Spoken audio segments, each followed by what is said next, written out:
What's going on, guys? It's Jimmy here. Welcome to our daily show. We have some big, huge news here today.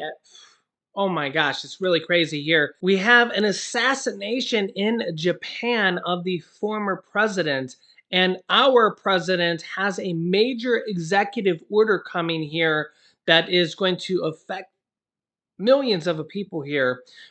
We got a lot to cover here today. Let's jump right in. If you're new to our YouTube channel, make sure to click the subscribe button down below so you don't miss out on new videos. I will keep you up to date here with everything going on here in our country that will affect your money and what's going on here with you and our country and everything going on here. So let's jump right in. Here we go. Okay, first up, wow. As we're battling for gun safety in the US and all around the world. You can see here the former Japanese prime minister, or their former president, was assassinated. Yeah, overnight, or really just hours ago here. Yeah, Japan's ex-leader Shinzo Abe was assassinated during a speech. Wow, this is really just, as you can see here, this is such a major, major issue here today, or really just recently. So many people have this on their minds right now, as the U.S. is really, really struggling here with this as well. Yeah, you can see here the former prime minister, which is their former president, Shinzo Abe, was assassinated overnight on a street in western Japan by a gunman who opened fire on him from behind as he delivered a campaign speech. An attack that stunned the nation with some of the strictest gun control laws anywhere. Now, the thing is, though, is that they actually have very few gun attacks in Japan. Japan is particularly known for its strict gun laws, with a population of 125 million, which is a little bit less than half of our population. It had only 10 gun-related criminal cases last year. So you compare that to, we have had, you can see here, halfway through the year, America has already seen at least 309 mass shootings, which are only shootings that have 4 or more people shot in them.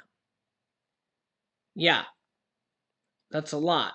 You can also see here, mass shootings account for just a fraction of the daily toll of firearm deaths in the US, where about 124 people die every day in other acts of gun violence. So these are just like single shootings and two people shootings. So 124 people die every day on average from gun acts of violence in the US. Now, what happened in Japan is really, really sad. But with their population of 125 million, it's only had 10 gun-related criminal cases in the last year. So this just goes to show you that things can change. And it's really, really sad here that in this particular incident, it's their ex-president. Now, they did catch the person here.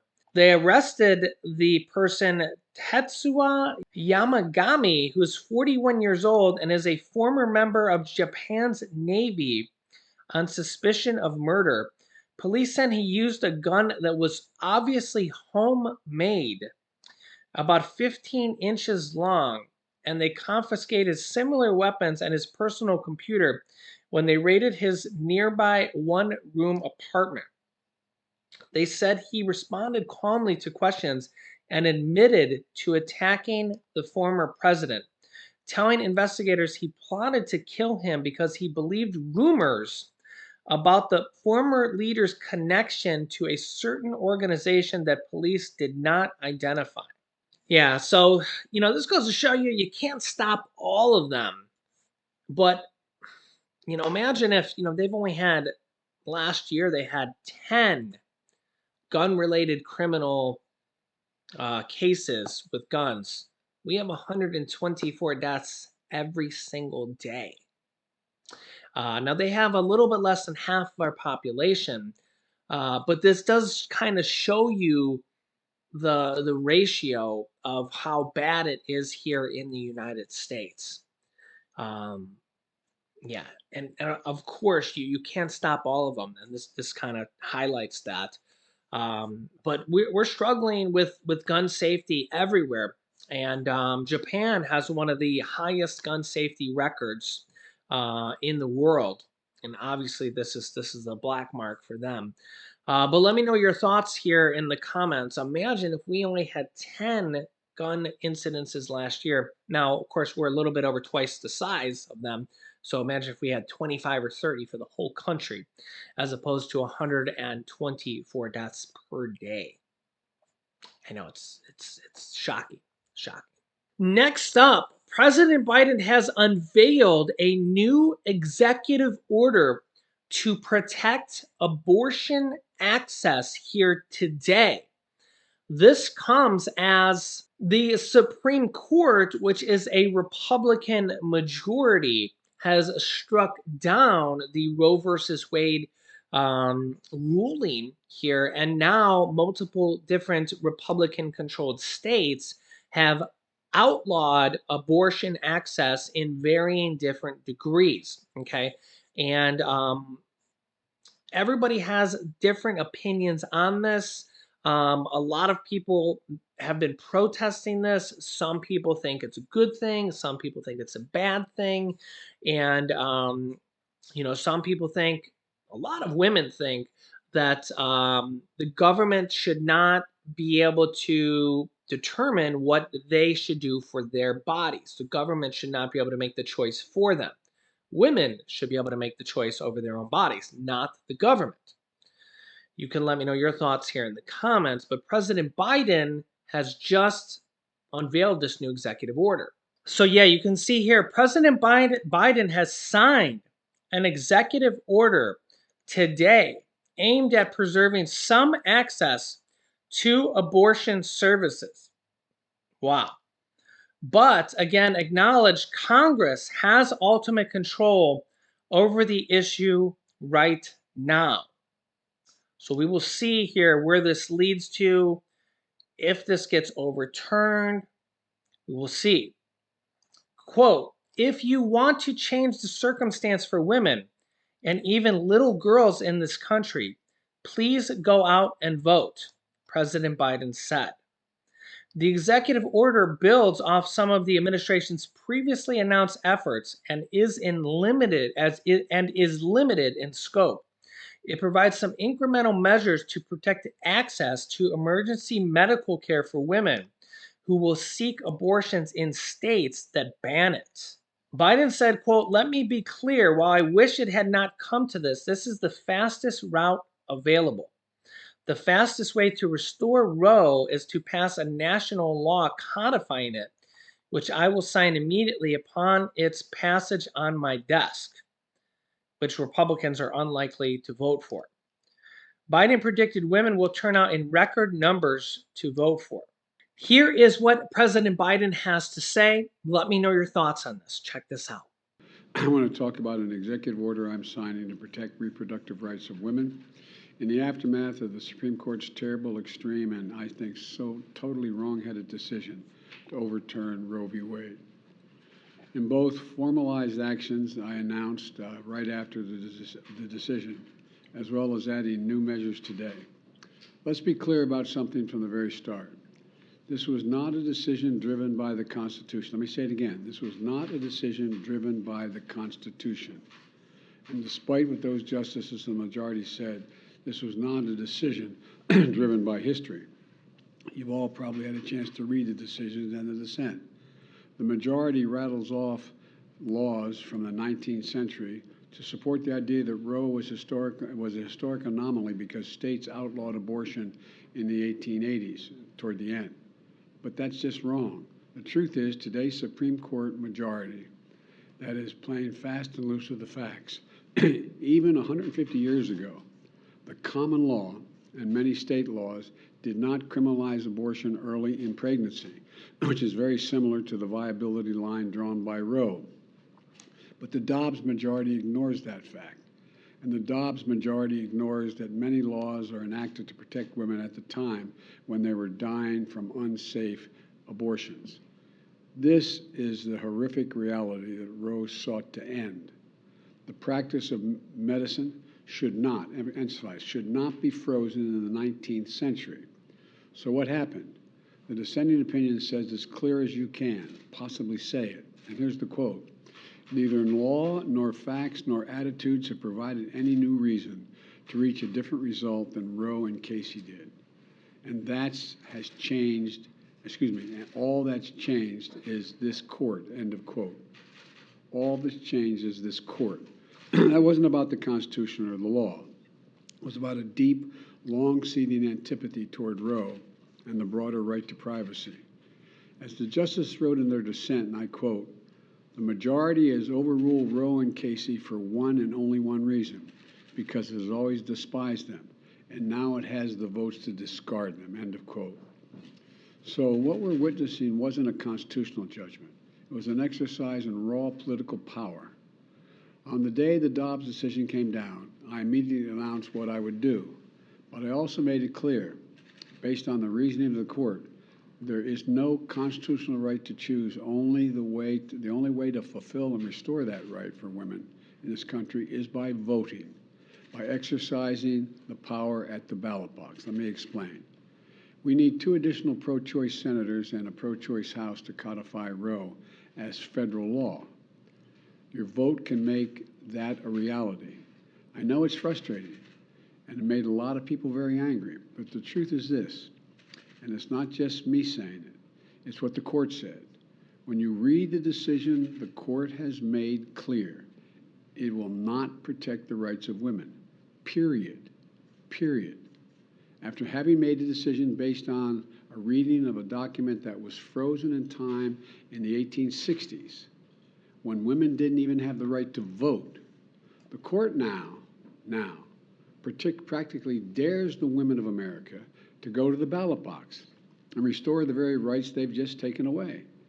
One of the most extraordinary parts of the decision, in my view, is the majority writes, and I quote, it's a quote now from the majority, women are not without electoral or political power. It is noteworthy that the percentage of women who register to vote and cast a ballot is consistently higher than the percentage of the men who do so, end of quote. Repeat the line. Women are not without electoral and or political, or maybe precise, not and or political power. That's another way of saying that you, the women of America, can determine the outcome of this issue. I don't think the court, or for that matter, the Republicans who for decades have pushed the extreme agenda, have a clue about the power of American women. But they're about to find out, in my view. It's my hope and strong belief that women will, in fact, turn out in record numbers to reclaim the rights that have taken from them by the court. And let me be clear. While I wish it had not come to this, this is the fastest route available. I'm just stating a basic fundamental notion. The fastest way to restore Roe is to pass a national law codifying Roe, which I will sign immediately upon its passage at my desk. And we can't wait. Extreme Republican governors, extreme Republican state legislators, and Republican extremists in the Congress overall, all of them have not only fought to take away our rights, but they're now determined to go as far as they can.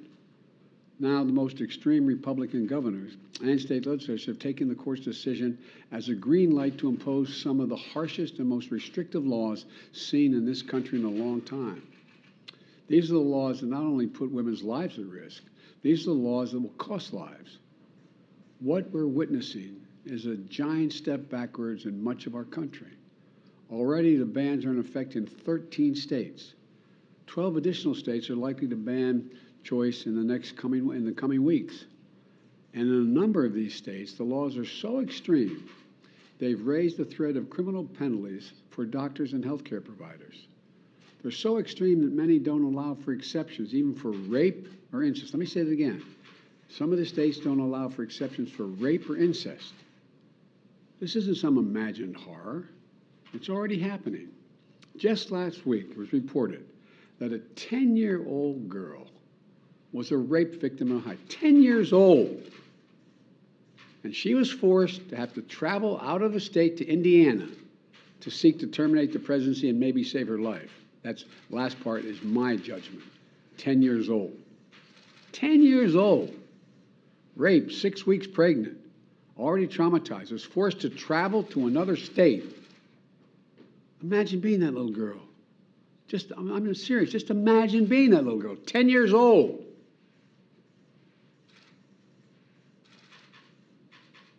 Does anyone believe that it's Ohio's majority view that that should not be able to be dealt with? Or in any other state in the nation? Yeah. So some emotional words from the president there. Let me know your thoughts. I don't even know what to say because I mean we covered that story here. Um, when we covered it, it was breaking news that a child abuse doctor had reported it. The 10-year-old girl. It wasn't reported yet that it was rape. Now the president has confirmed it. Um, and she had to travel out of state because Ohio would not let her get an abortion, and she traveled to Indiana.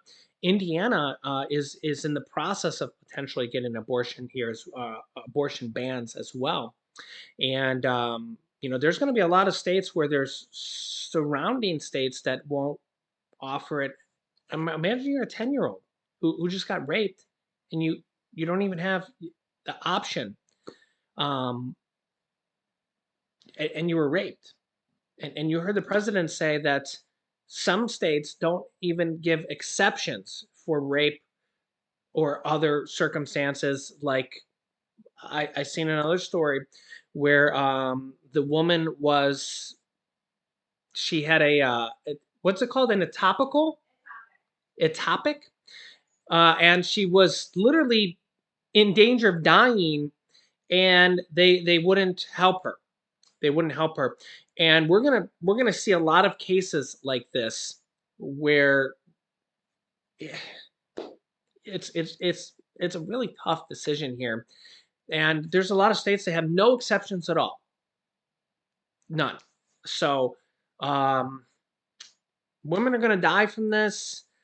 Uh yeah, let me know your thoughts here in the comments. But this executive order that is signed now will, for now, the executive order attempts to safeguard access to medication abortion and emergency contraception, protect patient privacy, launch public education efforts, as well as bolster the security of and legal options available to those seeking and providing abortion services. There is no action the president can take to restore the nationwide right to an abortion in the wake of the Supreme Court's ruling.